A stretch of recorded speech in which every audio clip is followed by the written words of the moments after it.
नामस्मरण करताना अंगात कंपन का जाणवते? दत्त उपासनेतील सूक्ष्म देह शुद्धीचे हे अंगावर काटा आणणारे रहस्य ऐकाच. जेव्हा तुम्ही श्री गुरुदेव दत्त हा जप सातत्याने करता, तेव्हा तुमच्या मनातील साचलेले जुने संस्कार आणि नकारात्मक विचार हळूहळू जळू लागतात. साधकांना असा अनुभव येतो की पूर्वी ज्या गोष्टींचा खूप राग यायचा किंवा भीती वाटायची, त्या गोष्टी आता त्यांना विचलित करत नाहीत. हे चित्त शुद्ध होत असल्याचे लक्षण आहे. जपमाळेवर डोळे मिटून ओम द्राम दत्तात्रेयाय नमः हा जप करताना अनेक साधकांना बंद डोळ्यांसमोर निळसर किंवा पांढरा प्रकाश दिसतो. दत्त संप्रदायात याला ज्ञानप्रकाश मानले जाते. हा प्रकाश दिसू लागला की समजून जावे की तुमची एकाग्रता साधली जात आहे आणि दत्त तत्व तुमच्या जवळ येत आहे. दत्तगुरूंच्या दिगंबरा दिगंबरा श्रीपाद वल्लभ दिगंबरा या मंत्रांमधील अक्षरे शरीरातील इडा आणि पिंगला या दोन मुख्य नाऱ्यांमध्ये संतुलन निर्माण करतात. यामुळे जप करताना शरीरात एक प्रकारची नैसर्गिक उष्णता किंवा कधीकधी कमालीचा थंडावा जाणवतो. हा अनुभव म्हणजे तुमच्या शरीरातील प्राणशक्ती संतुलित होत असल्याचे निदर्शक आहे. दत्तगुरू हे निसर्गप्रेमी आहेत. उपासनेची खोली वाढली की साधकाला पक्ष्यांचे आवाज, झाडांची सळसळ किंवा वाहत्या पाण्याचा आवाज यातही एक प्रकारची लय जाणवू लागते. कधीकधी ध्यान करताना अचानक एखादे फुलपाखरू किंवा पाकोळी किंवा कुत्रे, मांजर जवळ येऊन बसणे हे दत्त महाराजांच्या निसर्गरूपी आशीर्वादाचे संकेत मानले जातात. मानवी शरीर केवळ स्थूल नाही, तर त्यामागे विचारांचा आणि भावनांचा एक सूक्ष्म देह असतो. श्री स्वामी समर्थ या नामस्मरणाने सूक्ष्म देहातील अडकलेली नकारात्मक ऊर्जा आणि वाईट विचार अत्यंत वेगाने बाहेर फेकले जातात. ज्याप्रमाणे अग्नीमध्ये सोने तावून सुलाखून शुद्ध होते, तसाच श्री स्वामी समर्थ या नामस्मरणाचा प्रखर आणि पवित्र अग्नी असतो. या शुद्धीकरणातून मनातील काम, क्रोध, लोभ, मोह, मद आणि मत्सर हे षड्रिपू कोणत्याही प्रयत्नांविना आपोआप गळून पडतात. यामुळे शरीराच्या आत एक अत्यंत विलक्षण हलकेपणा आणि डोळ्यात न दिसणारे पण जाणवणारे एक दैवी तेज निर्माण होते. आपल्या सूक्ष्म देहात असलेली सप्तचक्रे हीच खऱ्या अर्थाने आपल्या भौतिक आणि आध्यात्मिक जीवनाची मुख्य केंद्रे असतात.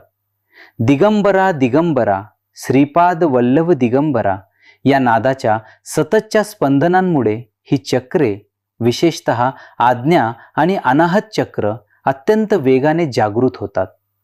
चक्रांमधील अदृश्य अडथळे दूर झाल्याने शरीरातील प्राणशक्ती अत्यंत संतुलित आणि अखंडपणे प्रवाहित होते. यामुळे अकारण येणारा शारीरिक थकवा, मानसिक तणाव आणि अनामिक भीती कायमची संपून एक अफाट ऊर्जा अंगात संचारते. दत्तगुरूंची ही प्रबळ ऊर्जा साधकाला अत्यंत निर्भय बनवून त्याच्यातील सर्वोच्च आध्यात्मिक आणि व्यावहारिक क्षमता उघड करते. सूक्ष्म देहामध्ये आपण अनेक जन्मांची संचित कर्मे आणि त्यांच्या फळांच्या नोंदी अत्यंत घट्टपणे साठवून ठेवलेले असतात. श्री गुरुदेव दत्त हे दत्तगुरूंचे नामस्मरण ही साठवलेली वाईट कर्मे प्रत्यक्ष भोगण्याआधीच सूक्ष्म स्तरावर जाळून भस्मसात करण्याची अफाट ताकद ठेवते.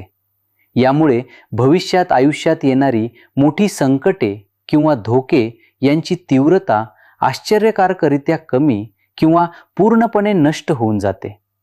कर्म अटळ आहे, पण नामाच्या प्रहाराने ते बदलता येते. या महान आणि गूढ सिद्धांताची ही अत्यंत जिवंत प्रचिती असते. कर्माच्या या जड ओझ्यातून मुक्त झालेला आत्मा खऱ्या अर्थाने परब्रह्माच्या दिशेने अत्यंत हलकेपणाने आणि वेगाने प्रवास करू लागतो. विश्वातील प्रत्येक विचाराला एक वारंवारिता असते आणि नकारात्मक विचारांची पातळी अत्यंत नीच व जड असते.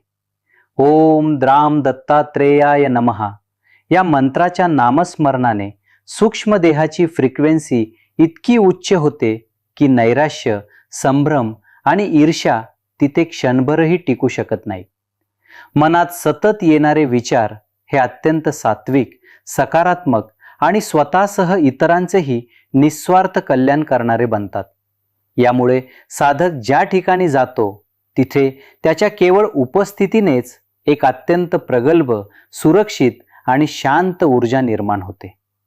तर्क आणि मानवी बुद्धीच्या पलीकडचे ईश्वरी ज्ञान ग्रहण करण्यासाठी याच उच्च आणि शुद्ध फ्रिक्वेन्सीची अत्यंत गरज असते. नियमित श्री स्वामी समर्थ या मंत्राचे नामस्मरण करणाऱ्या साधकाच्या सूक्ष्म देहाभोवती असलेले प्रकाशाचे तेजोवलय अत्यंत प्रखर आणि विस्तृत होते. हे वलय एक अभेद्य सुरक्षा कवच बनून राहते, ज्याला कोणतीही अघोरी, दृष्ट किंवा नकारात्मक शक्ती भेदून आत जाऊ शकत नाही.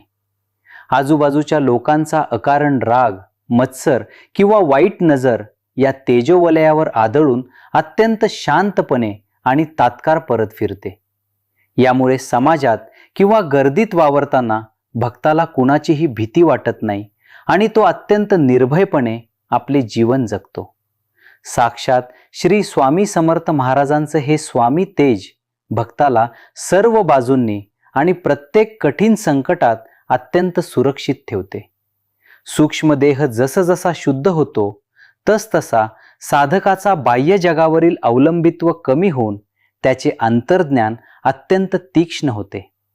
कोणता निर्णय योग्य किंवा अयोग्य आहे याचे अचूक मार्गदर्शन आणि अत्यंत स्पष्ट संकेत त्याला स्वतःच्याच आतून मिळू लागतात. भविष्यात घडणाऱ्या चांगल्या वाईट घटनांची पूर्वसूचना मिळून संभाव्य धोके अत्यंत हुशारीने टाळण्याची ईश्वरी बुद्धी प्राप्त होते. इतरांचे दुःख किंवा त्यांच्या मनातील गुंता न सांगताही अचूक समजण्याची अत्यंत प्रगल्भ आणि संवेदनशील करुणा आतून जागृत होते. हे अंतर्ज्ञान म्हणजे स्वामींनी साधकाशी अत्यंत सूक्ष्म पातळीवर सुरू केलेला साक्षात, अखंड आणि वैयक्तिक संवाद असतो. सूक्ष्म देहात साठवलेला राग, भूतकाळातील दुःख आणि न पचलेले अपमान हे शरीरात एका अदृश्य विषाप्रमाणे काम करतात.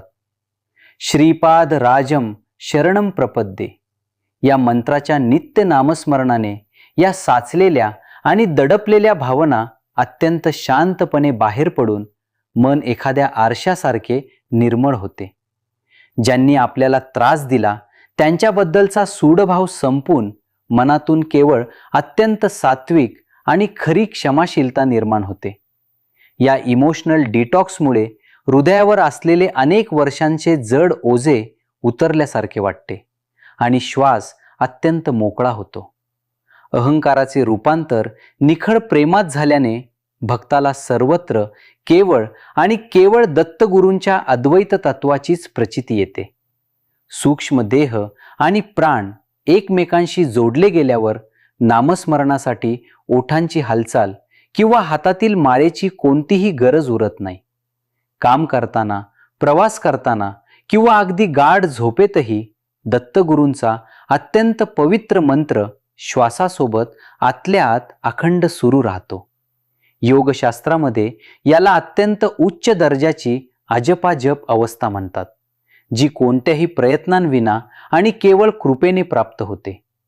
या अवस्थेमुळे साधक जगाच्या बाजारात राहूनही आतून हिमालयातील गुहेसारख्या अत्यंत एकांत, शांत आणि स्थिर स्थितीत असतो.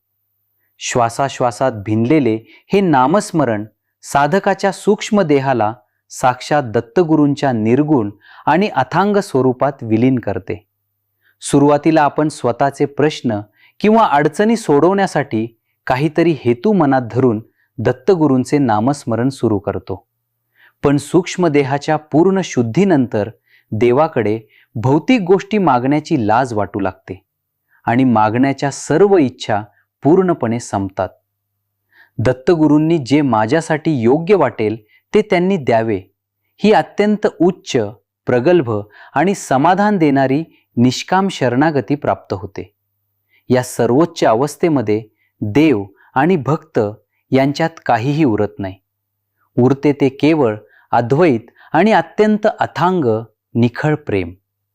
सूक्ष्म देहाच्या शुद्धीचा हा सर्वात अंतिम आणि परमोच्च टप्पा आहे, जिथे साधक स्वतःच दत्तगुरूंचे एक चालते बोलते मंदिर बनतो.